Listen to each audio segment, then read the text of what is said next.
আজিৰ ভিডিঅ'টোৰ বিষয়বস্তু হৈছে যে সকলোবিলাক ধৰ্ষণৰ গোচৰ আসলতে সঁচা হয়নে এই কথাখিনি আপোনালোকক অৱগত কৰিবৰ কাৰণে এই ভিডিঅ'টো বনাইছো আৰু দেখা গৈছে যে অসমত ধৰ্ষণৰ ঘটনা দিনক দিনে বৃদ্ধি পাবলৈ ধৰিছে যোৱাকালিও অসমৰ ধিঙত এটা ধৰ্ষণ কাণ্ড সংঘটিত হৈ গ'ল ৰাইজে দাবী উত্থাপন কৰিলে যে আসামীবিলাকক আসলতে এনকাউণ্টাৰ কৰিব লাগে আৰু পিছদিনা খবৰ আহিল যে সেই ধৰ্ষণৰ ধিঙৰ মূল ধৰ্ষণকাৰীক আসলতে হাত বন্ধ অৱস্থাত পুলিচৰ গাড়ীৰ পৰা পলায়ন কৰতে পুখুৰীত জাপ দিছিল আৰু পিছত পুলিচে এনকাউণ্টাৰ কৰিলে আৰু মৃতদেহ উদ্ধাৰ হ'ল মৃতদেহ দেখা গ'ল যে দুয়োখন হাত মানে হেণ্ডকাফেৰে তাতে বন্ধা আছিল আৰু কেনেকৈ পুলিচৰ পৰা মানে পলায়ন কৰিবৰ চেষ্টা কৰিলে আৰু পুখুৰীত কেনেকৈ পৰিলে সেয়া ৰহস্যৰ আৱৰ্তত গতিকে সেইখিনি আমি ক'বলৈ নাযাওঁ আপোনালোকক ক'বলৈ ওলাইছোঁ যে আসলতে সকলোবিলাক ধৰ্ষণৰ ঘটনা সঁচা হয়নে নে নাই এই বিষয়ে আপোনালোকক প্ৰমাণ সহকাৰে দেখুৱাবৰ কাৰণে মই এই ভিডিঅ'টো বনাইছোঁ এটা ইংৰাজীত এষাৰ কথা আছে a rapist is not a rapist until the last court has found him to be a rapist নিশ্চয় কথাটো বুজি পাইছে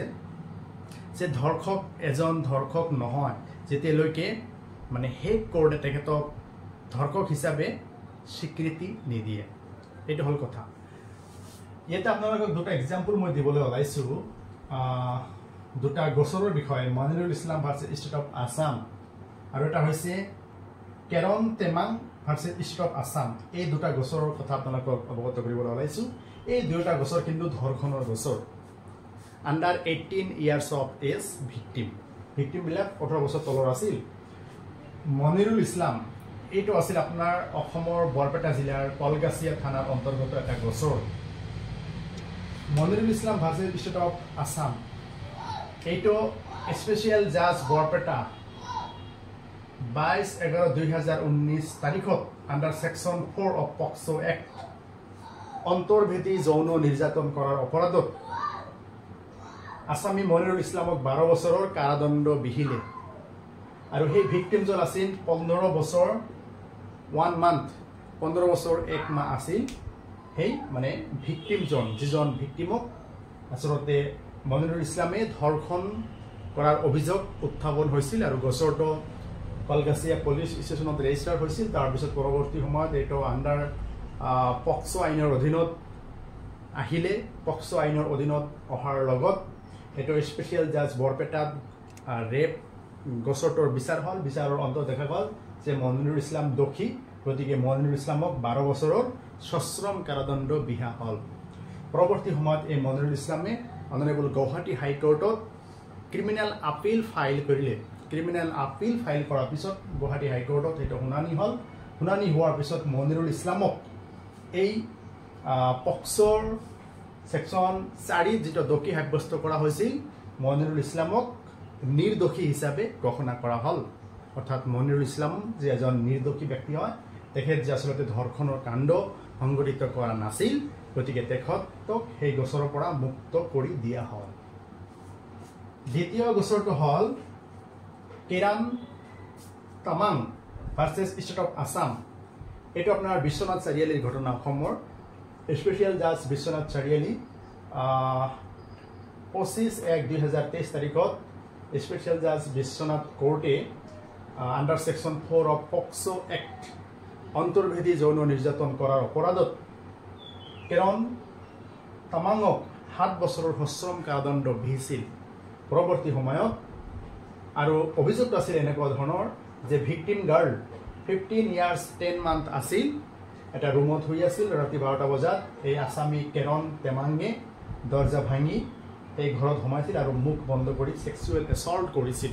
যৌন নিৰ্যাতন কৰিছিল পৰৱৰ্তী সময়ত বিশ্বনাথত এইটো গোচৰ পঞ্জীয়ন হয় আৰু স্পেচিয়েল জাজ কোৰ্ট বিশ্বনাথত গোচৰটোৰ শুনানি সম্পাদন কৰি কেৰন তামাঙক দোষী সাব্যস্ত কৰিলে আৰু তেখেতক 7 বছৰৰ সশ্ৰম কাৰাদণ্ড দিয়া হ'ল পৰৱৰ্তী সময়ত অনাৰেবল গুৱাহাটী হাইকোৰ্টত কেৰন তামাঙে ক্ৰিমিনেল আপিল পেটিশ্যন দাখিল কৰিলে আৰু আপিল পেটিশ্যনৰ শুনানি হোৱাৰ অন্তত অনাৰেবল গুৱাহাটী হাইকোৰ্টে কেৰন তামাঙক নিৰ্দোষী হিচাপে ঘোষণা কৰিলে গতিকে আপোনালোকক এই দুটা গোচৰৰ জৰিয়তে আমি বস্তুটো প্ৰমাণ কৰি দেখুৱালোঁ যে সকলোবিলাক ধৰ্ষণৰ গোচৰ সঁচা নহয় আৰু এজন মানুহক হাৰাশাস্তি কৰিবৰ কাৰণে ফচাই দিবৰ কাৰণে কিছুমানে মিছা গোচৰ দায়েৰ কৰে গতিকে আপোনালোকক আকৌ এবাৰ জনাই আছোঁ যে a rapist is not a rapist until the legal court found him to be a rapist যেতিয়ালৈকে ধৰ্ষক এজনক সৰ্বোচ্চ আদালতে ধৰ্ষক হিচাপে স্বীকৃতি নিদিয়ে বা দোষী সাব্যস্ত নকৰে তেতিয়াহ'লে আমি ধৰ্ষক এজনক ৰেপিষ্ট বুলি ধৰি ল'ব নোৱাৰোঁ আৰু যদি সঁচাকৈ কোনোবা ব্যক্তিয়ে যদি ৰেপ কৰিছে তেখেতক আইনৰ জৰিয়তে সৰ্বোচ্চ শাস্তি দিয়ক মৃত্যুদণ্ড দিয়ক যাৱজ্জীৱন কাৰাদণ্ড দিয়ক কিন্তু আইনৰ কাঠগড়াত থিয় নকৰাকৈ এজন ব্যক্তিক এনকাউণ্টাৰ কৰি হত্যা কৰাটো সেয়া ক্ৰিমিনেল জাষ্টিচ ছিষ্টেমৰ বিৰুদ্ধে এইটো ভায়োলেশ্যন কৰা বুজায় article 21 of Indian constitution violate কৰা বুজায় justice system human rights violation কৰা বুজায় গতিকে ধৰ্ষণ এটা সংঘটিত হোৱাৰ ফলত সেই ধৰ্ষকক ৰেপিষ্টক আইনৰ কাঠগড়াত থিয় কৰাই সৰ্বোচ্চ শাস্তি বিহক তাতে ক'বলগীয়া নাই কিন্তু